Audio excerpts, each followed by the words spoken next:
Je suis infirmière de santé au travail et pour moi, le lavage des mains est presque une religion. Avec l'arrivée de la Covid-19 dans nos vies, difficile pour tout un chacun d'échapper à cette règle d'hygiène de base qui permet de prévenir la transmission du virus. Mais attention, le lavage des mains est une affaire sérieuse. D'ailleurs, je ne mettrai pas ma main à couper sur le fait que chacun ait la bonne technique. Je vous propose 4 astuces pour tout savoir sur le sujet.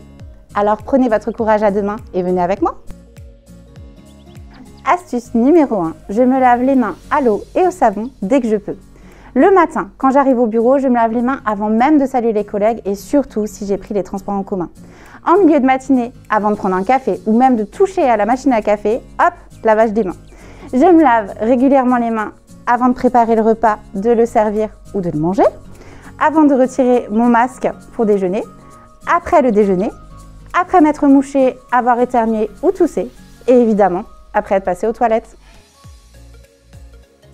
Astuce numéro 2, je me lave les mains au moins 30 secondes, pas juste vite fait sous l'eau, et 30 secondes c'est long. Ah oui, et on ne secoue pas ses mains pour les sécher. Les parents des jeunes enfants connaissent en règle générale bien la chanson du lavage des mains, mais pour ceux qui ne la connaissent pas encore, voilà la technique à utiliser pour que vos mains brillent de mille feux. Donc, je me mouille les mains, je prends du savon et je vais commencer paume contre paume. Ensuite, on va aller se laver le dos des mains en passant bien entre les doigts, des deux côtés. On va bien venir faire le bout des doigts et on n'oublie pas les ongles. On fait bien notre pouce des deux côtés. On va venir aussi bien frotter ce côté-ci et on va finir par les poignets des deux côtés. On rince en partant du haut vers le bas. Et ensuite, on ne ferme pas tout de suite le robinet. On va venir prendre les petits tampons et on va se sécher les mains du haut vers le bas.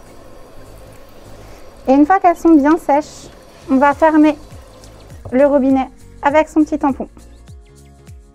Astuce numéro 3, j'utilise du gel hydroalcoolique quand je n'ai pas de point d'eau à proximité. Le gel hydroalcoolique est devenu un allié de choix face au virus. Je me mets un coup de gel avant d'entrer au supermarché ou dans une boutique, avant d'entrer dans ma voiture, en sortant des transports en commun ou en arrivant dans une salle de réunion, avant de mettre ou de retirer mon masque. Bref, maintenant, j'ai toujours un flacon de gel dans mon sac à main, dans ma voiture ou sur mon bureau. Astuce numéro 4, j'utilise une crème hydratante au cours de la journée pour préserver mes mains. Si vous voulez avoir des mains douces et délicates, il faut bien les hydrater. Appliquer quotidiennement à raison de 2 à 3 fois par jour, ça permet d'hydrater, de nourrir, d'adoucir, de réparer la peau, tout en lui assurant une protection contre les agressions extérieures. Et vous, vous faites comment? Ensemble, respectons les gestes barrières.